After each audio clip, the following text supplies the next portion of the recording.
We're so excited that you're joining us. It's a wonderful topic. We're joined by 4 esteemed speakers that you can see here on the slide. I'll ask all 4 of them to give their own background briefly in their section respectively, but the topic is building the clean energy economy, economic development opportunities in our Minnesota Northland. So we're going to hear from a variety of speakers about a variety of up and coming technologies that as clean energy fans here at UUCD, we can get behind and are excited about for employment opportunities throughout Northern Minnesota.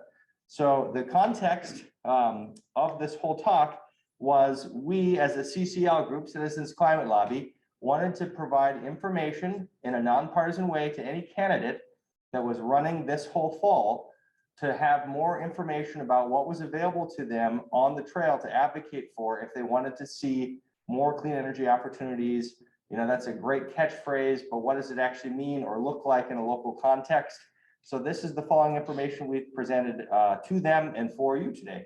For having us. My name is Charlie Orsak. As the slide says there, I'm a retired child psychologist, former wilderness instructor. I worked for Outward Bound in the United States and Canada and other programs. So I'm a lover of the North Woods, paddled all over Canada and Northern Minnesota. I consider this work that I'm doing now some karma work. I used to be the foreman of the tailings pond at a green mining company in the early 70s. This is sort of my, I'm paid, this is my payback. And so we're part of the larger Citizens Climate Lobby group in Northern Minnesota. And we have people from the North Shore and Grand Marais, the 2 harbors and the range. So we cover that whole area. Our particular, are you going to switch to the slides? Yeah, definitely. Yeah. You just say it to advance. Yeah, there you go.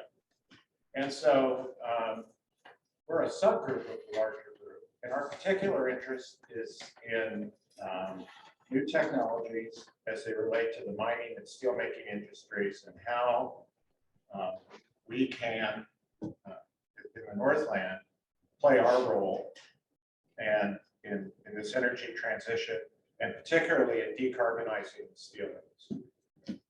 And so what we'll do here today is we'll present some different technologies that are evolving that are a very good fit for our region.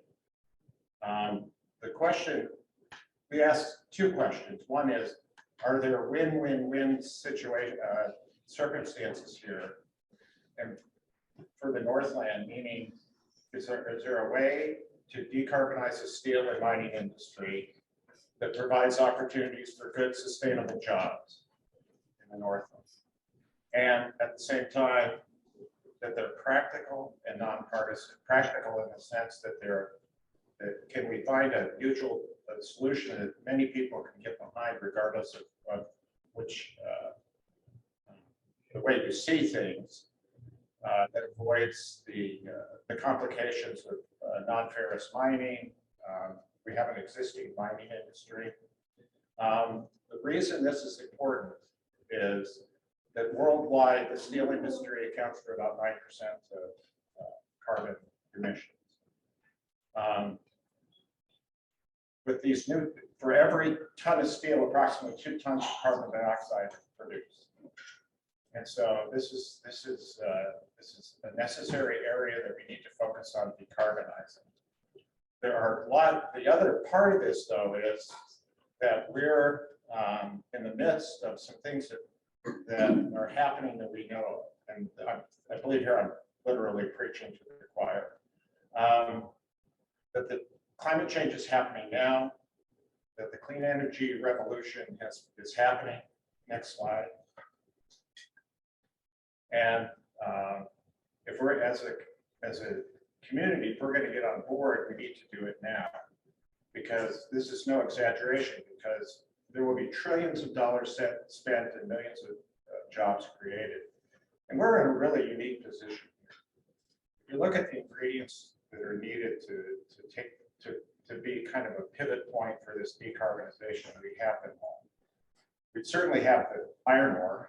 I mean, that's what we're known for. We have a very good training infrastructure on the range and in Duluth. We have a ready workforce on the Iron Range.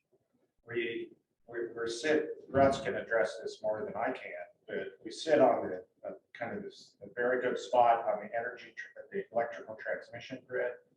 We're a major seaport, and we have lots of natural resources. We just have to know how to do this right. For example, knowing how to do this in a way that decarbonizes, but also addresses the sulfide issue with water discharge from the mines. But having said that, let's move on to providing some information about some specific technologies that would seems to us to be a very good fit for our area. So I'll turn it over to Mike Overend in the corner there. Thank you very much, Charlie. Can everybody hear me okay? Yep, we're getting a thumbs up. Okay, great.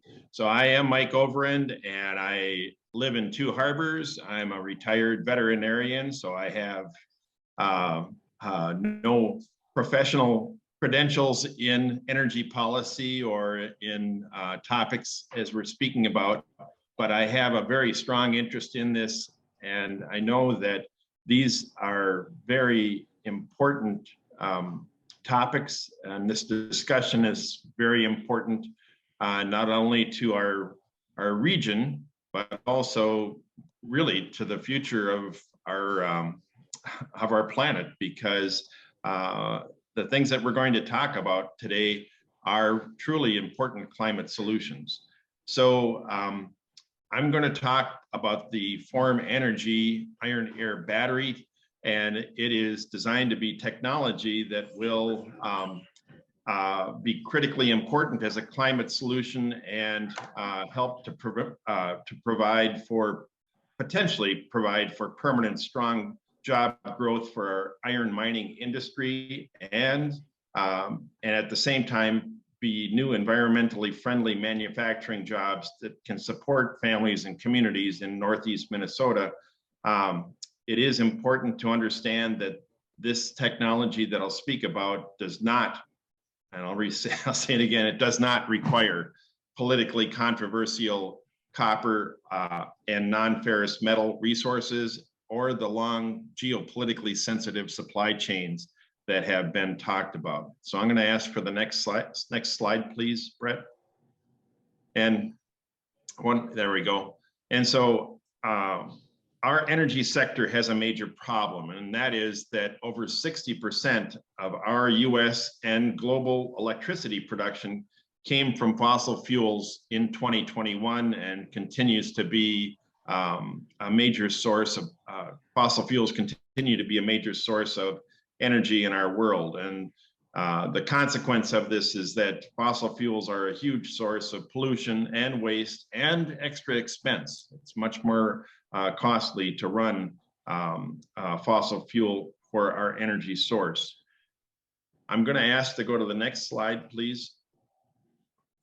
The solution to this is for us to transition to 100% renewable energy. And we know that renewable energy is clean, it is much less expensive than fossil fuels, and it offers a great way to transition to a better future. But there is one major drawback to renewable energy, which are primarily wind power and solar power, and that is that these are intermittent energy sources.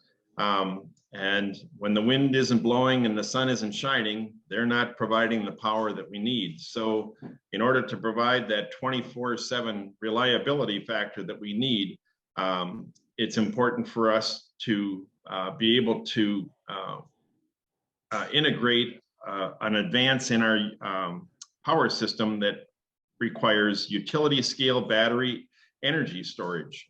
And utility scale is on the size of a electric power company, and energy storage that can be provided can come in many forms, but using a battery is one way to do that.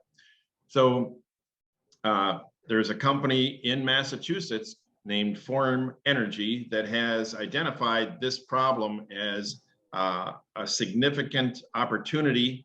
They've been in business since 2017, and their goal is to develop a cost-effective and scalable solution, something that can be manufactured on in a major manner that can be used by power utilities across America and even around the globe to help us create the battery storage that we need. So if we go back one slide, Brett, that'll show us the link to the video that will explain about this technology. And this was a video created by ClearPath for Form Energy to discuss this. So I'll ask him to show this video now, please. Batteries used in smartphones, laptops, and electric vehicles. For perspective, battery packs with enough energy to drive an electric vehicle for 310 miles are equivalent to the energy stored in 6,500 cell phone batteries.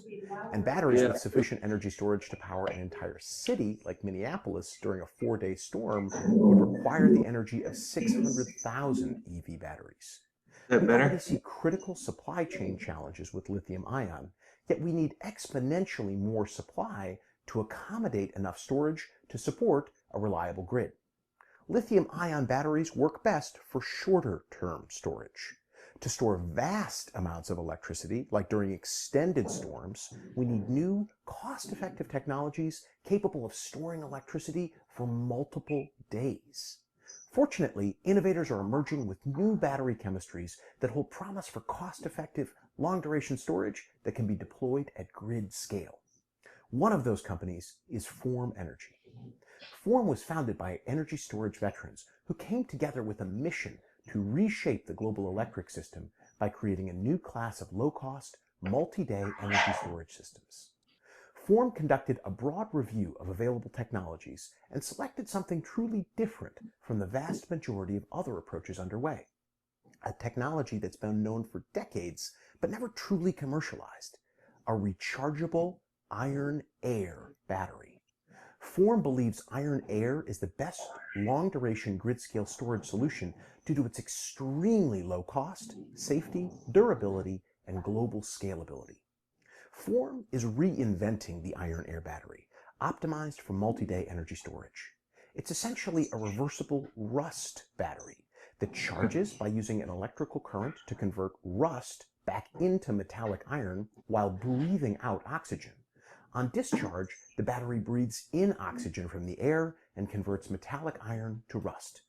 Taking an even closer look inside the battery, each one is filled with a water-based, non-flammable electrolyte like those used in the double-A batteries in your TV remote. Inside the battery are stacks of anywhere between 10 and 20 cells, which each include an iron electrode, the liquid electrolyte, and an air electrode, the parts of the battery that conduct and carry electricity on charge and discharge. The battery is a technical breakthrough. The iron electrode is the largest battery anode ever made, and one cell delivers about as much energy as a Chevy Volt battery pack. Once built, each individual Form Energy battery is around the size of a washing machine. Batteries are grouped together into a larger system, enclosed in a building or containers, and connected to the electricity grid. Form battery systems could include anywhere from tens of thousands to hundreds of thousands of these individual batteries, depending on the needs of a given project. The Form battery systems also can be sited anywhere to meet energy storage demand. These iron-air batteries should offer unique advantages. At scale, the batteries are expected to store electricity at less than 1/10 the cost of lithium-ion batteries. The iron-air battery chemistry uses one of the most abundant minerals on Earth, iron, and is easily recyclable, unlike other batteries that depend on critical minerals whose supply chains are dominated by China. That's a win-win for U.S. energy security and the climate. The private sector is doing amazing work to accelerate clean energy innovation. Our federal policymakers should strive to keep this momentum going. Form has received support from both the U.S. Department of Energy, including the ARPA-E program, and private investors to develop and scale its technology for commercial use. Another success story on how public-private partnerships can be a big payoff. They plan to pilot this technology with Great River Energy in Minnesota at commercial scale in 2 years, in 2023. One of the Department of Energy's moonshot policy initiatives is the Energy Storage Grand Challenge, launched in 2020. This is a comprehensive strategy to boost storage innovation so the U.S. can maintain global leadership. The Grand Challenge focuses DOE resources around 3 goals: innovate here, make here, and deploy everywhere. Fortunately, this program is continuing at DOE with the new name Storage Shop.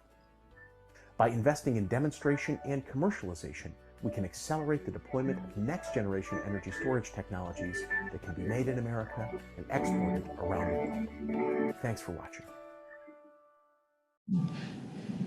All right. Can you hear me okay? Yep. Okay. So thanks for sharing that, Brett. And again, on the next slide, the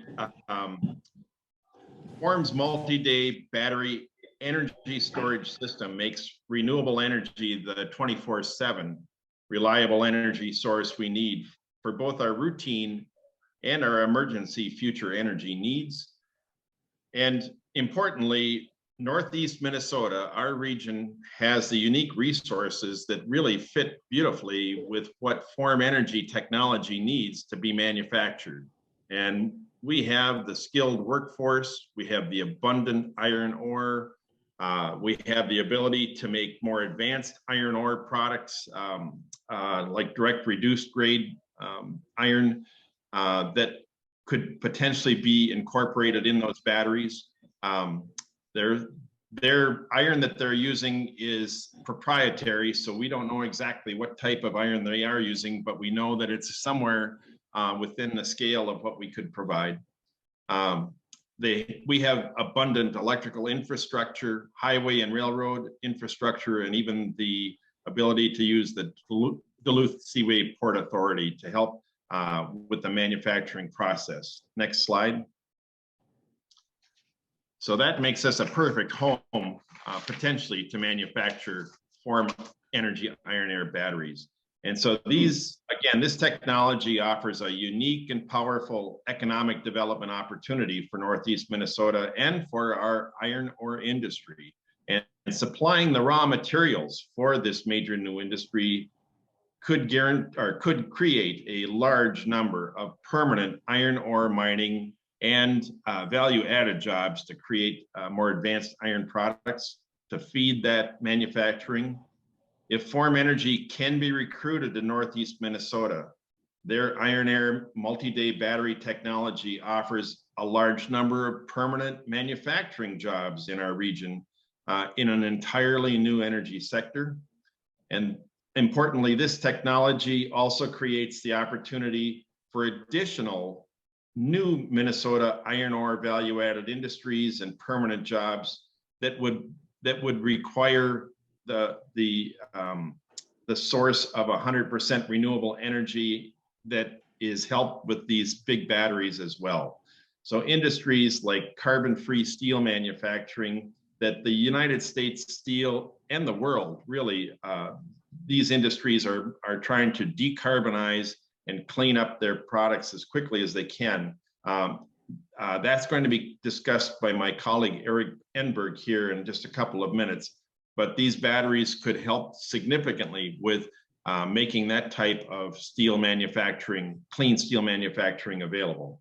So iron air batteries, they're safe, they're cost effective, they're recyclable, and they're scalable to try to meet our national needs. And very importantly, they don't require the politically controversial copper and other non-iron metal resources that are so politically divisive right now, or the long supply chains that come from other countries that are also such a concern. So having said all of that, I'm going to pass the baton off to my colleague, Russ Mattson, who now is going to talk about another form of energy storage. Thank you. And here's Russ.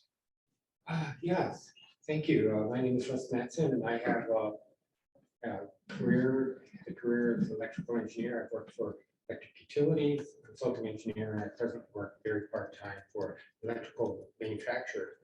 I work very part-time now for electrical manufacturer that manufactures, at one time actually manufactured energy storage units, lithium-ion energy storage units.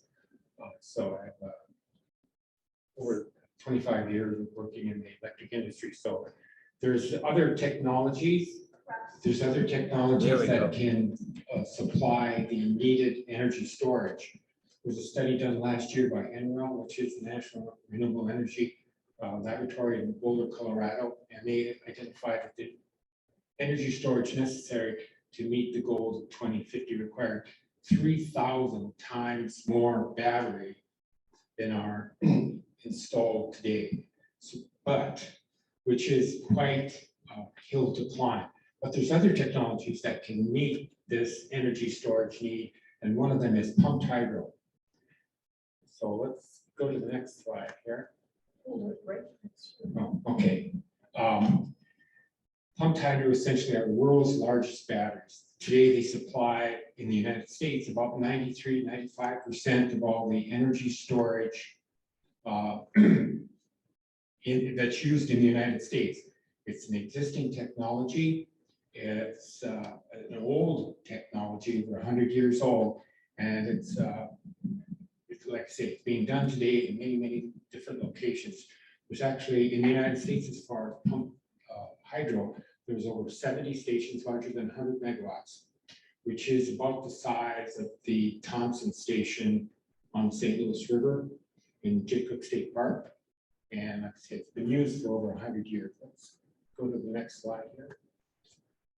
And this technology has been heavily studied by the University of Minnesota, and they've identified 9 potential sites on the Iron Range for further study for pumped hydro. We need to go from an abandoned mine site to a lower enclosed pit and back and forth. So there's been, like I said, there's been extensive work done. That study is about 10 years old. And then Michigan Tech has also completed studies of pumped hydro in abandoned underground mines and throughout the United States. And maybe a political thing there, they didn't study the state of Minnesota. They probably knew that had already been done. But anyway, there's this is an example, the picture on the right is an example of pumped hydro. And this is in Ludington, Michigan, right along Lake Michigan. And that was built many years ago. And that was to balance a nuke plant in extreme southern Michigan. So they want to run the nuke plant 24/7. So at night, to meet the swan curve, they pump water into this man-made lake and then discharge into Lake Michigan, generating power as needed during the day to meet the needs. Are you cool with holding this? Next slide. Perfect.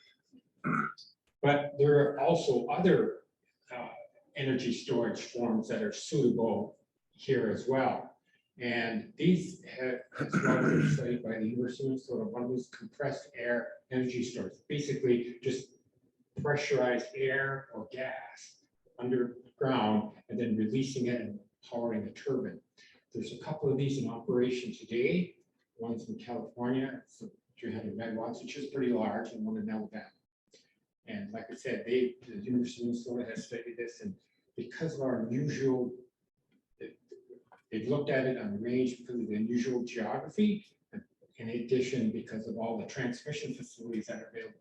It's a very unusual, that was alluded to before as far as the electric transmission facilities, but we are in a unique place there because we have multiple high voltage power lines that lead in and out here, so we can receive the energy from elsewhere, store it here, and then sell it elsewhere, because there's, let's say, multiple high voltage transmission lines and more being built. There's 2 new lines being proposed from Northern Minnesota to Southern Minnesota by GRE and Minnesota Power. So there's plenty of capacity, and we have a very unique area. Let's go to the next slide. So this just is kind of a diagram showing the compressed air storage.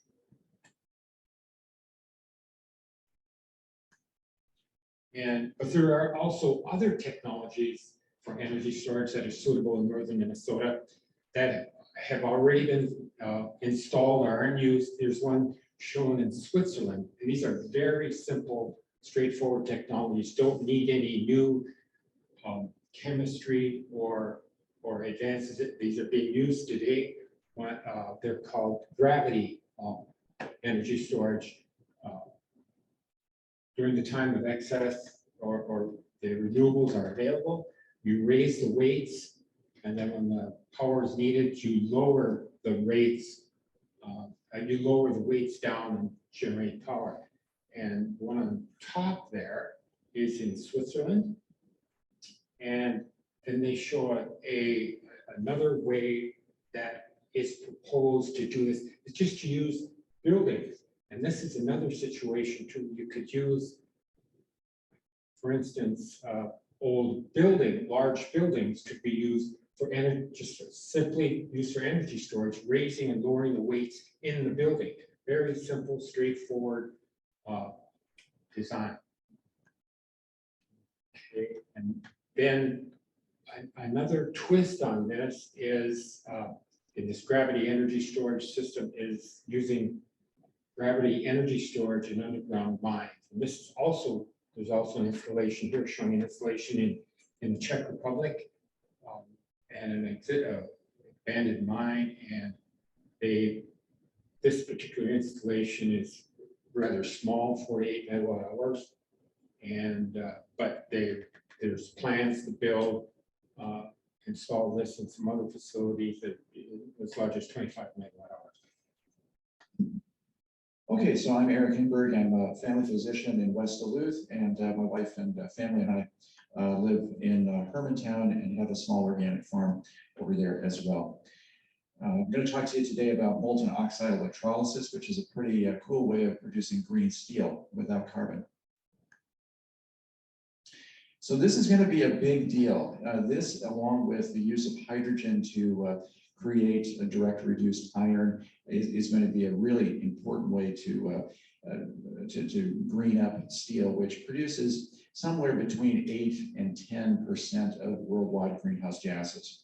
So getting that cleaned up, as well as the cement production and petrochemicals, are the three industries which are really difficult to decarbonize, but this will be able to do that.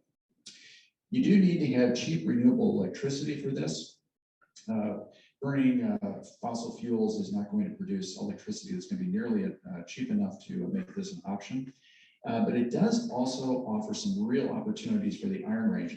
For over 100 years, the Iron Range leadership has been trying to get steel production up on the range in order to have value-added products instead of just shipping out the iron ore. What this technology allows you to do is, because it's modular and you just have to hook it up to the grid basically, is that you can produce steel at the mouth of the mine. That's a big deal for the Iron Range. It allows for that value-added steel manufacturing up on the range.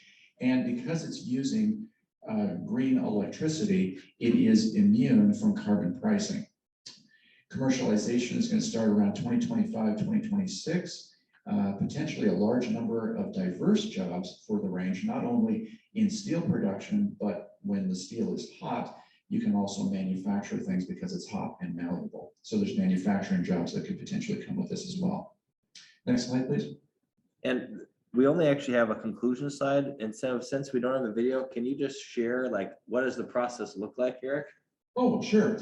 So basically, this came out of research for NASA. The idea being, what if we put a colony on the moon and we needed to be able to generate oxygen on site? And so a professor from the Massachusetts Institute of Technology, MIT, thought, well, what if I run electricity through the rocks that would be found on the moon to generate oxygen? That worked, but in the process, he also produced liquid metal. And so he thought, well, you know what? This is not terribly different from the way aluminum is produced. Aluminum is bauxite or aluminum oxide. And when you run electricity through it, you release oxygen and you get liquid aluminum metal out of it.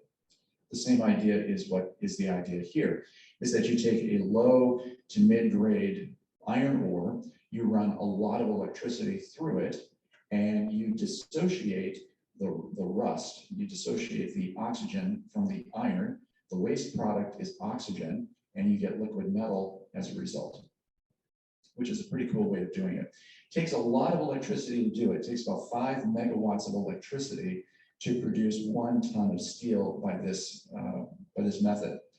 If you were to use a ton of metallurgical coal and turn it into coke and make it into and use it for steel, you would produce in the United States, which is more efficient, you would produce almost a ton of steel with just 1 ton of coal.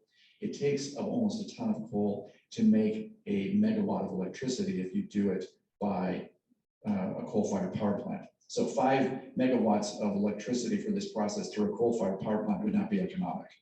It would be cheaper and greener to actually use the coal to burn to make the steel directly. So that's why you have to have renewable energy. You got to have clean electricity to make this thing possible. And clean electricity also happens to be a lot cheaper. Thank you. That was perfect. Okay, so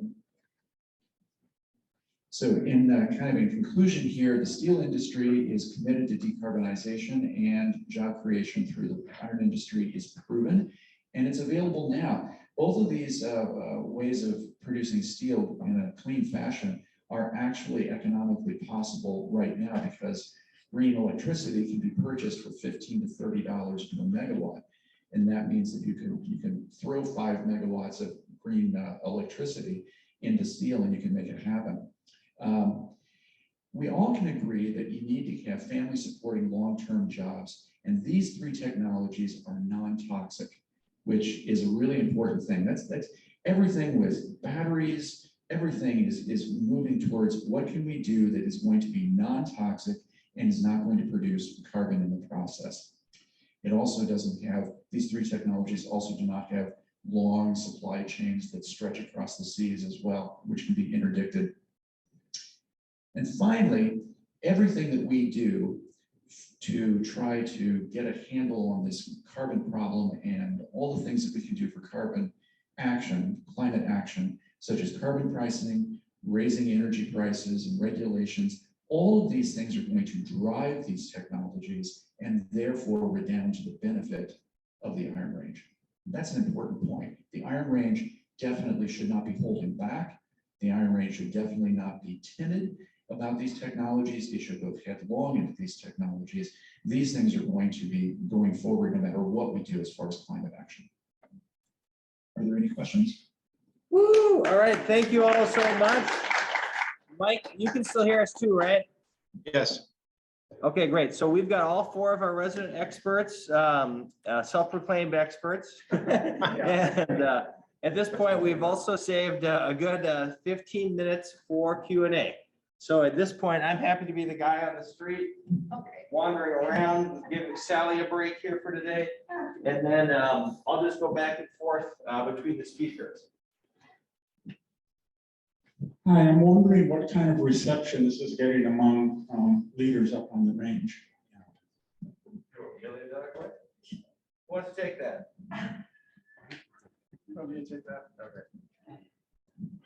As part of that, part of the IRRP is that, are they aware of this, and are they? My understanding is that they are aware of these sorts of things. Yeah, interestingly, the way what I've seen is that the momentum is coming from industries like automobile manufacturers who want green steel. Steel companies are saying, we want to make this to sell to you. So in Europe, Volvo and Mercedes-Benz are committed to using green steel in their new cars. And so industries, green steel plants are developing in Europe to meet this need. So some of the, Cleveland Cliffs, for example, has committed publicly anyway to decarbonizing their operations. So actually the leadership is coming more from the, in my view, from the industrial side of things as opposed to the political side. I think it's a great point.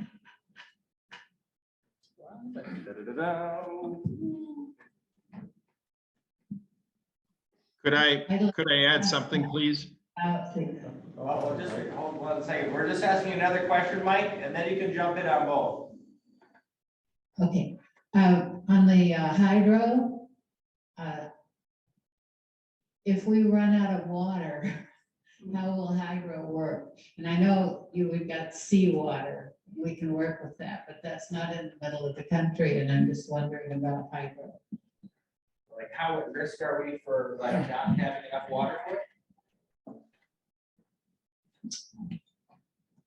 Well, yes, that is I just read an article recently where the Mississippi River in St. Louis is at a 80-year low. People are walking out to something called the Top Rock or something because the Mississippi River is pretty dry there.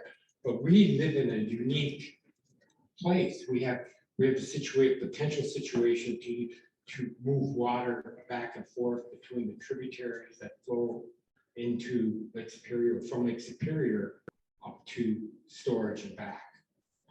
And that is a potential, but it's, right now we don't, what the University of Minnesota has looked at is that the existing facilities at mine locations, these are facilities that already are filling or filled with water and moving the water back and forth. And there is no net loss of water. No, that's correct. There's no net loss of water. It's just water goes back and forth. We're not using the water other than using it to store the energy. Great question. Mike, did you want to add something to the last one?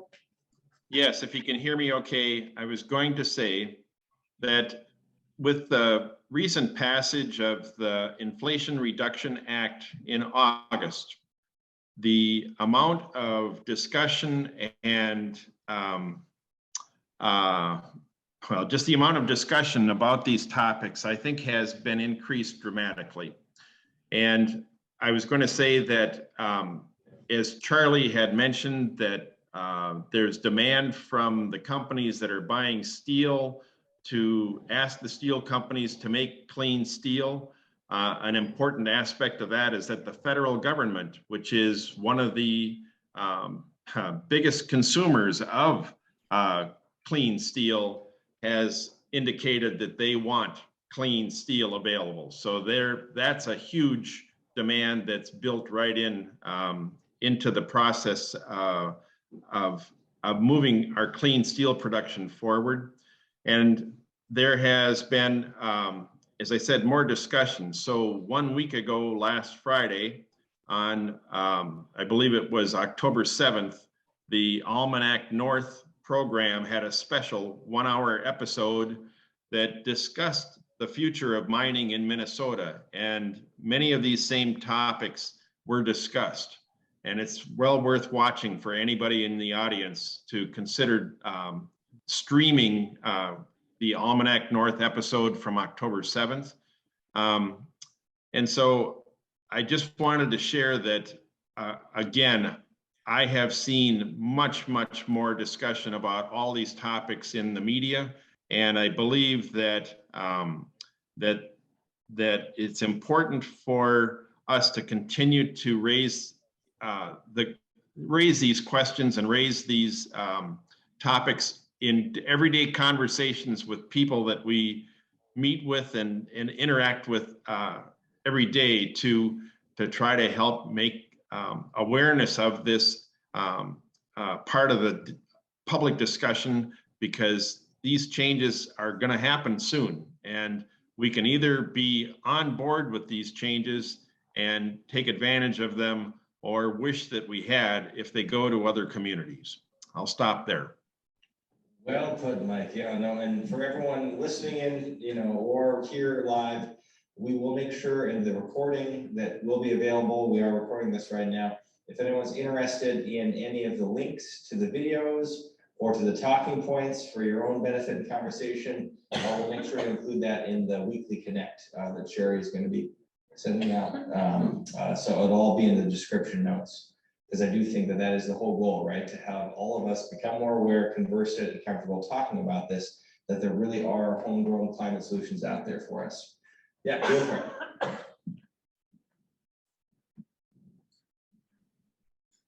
Yeah, that actually, my question was because I did watch that Almanac program, and it just opened my eyes to all kinds of chemical possibilities of doing good things.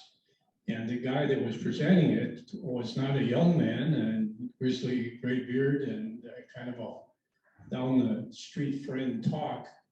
But he seemed like he knew of what he spoke. And have you worked there? Are you aware of this guy? I understand he has a company up there that's, yeah, so that's struck me as awesome because it isn't a foreigner coming in trying to screw things up. Yeah, he's great. Jeffrey Hansen, he's a member of our group. Yeah, so we have been meeting with him and I'll pass it so you guys can hear. I'm sorry. Yeah, I think you're talking about Jeffrey Hansen, who runs Clearwater Biologic. That's the biological way of removing sulfate, but he comes to our meetings. So we're working together. And I'm glad his name came up because one of the things that we need to make sure we do this in a way that supports environmental justice and social justice. And that's why we like working with Jeffrey, because his method of removing sulfate can address the sulfate discharge and how that affects wild rice. So that would be a part. That would be a part of this plan. Would be do that, because this can be done in a socially just and environmentally clean way, and that's important. We address that.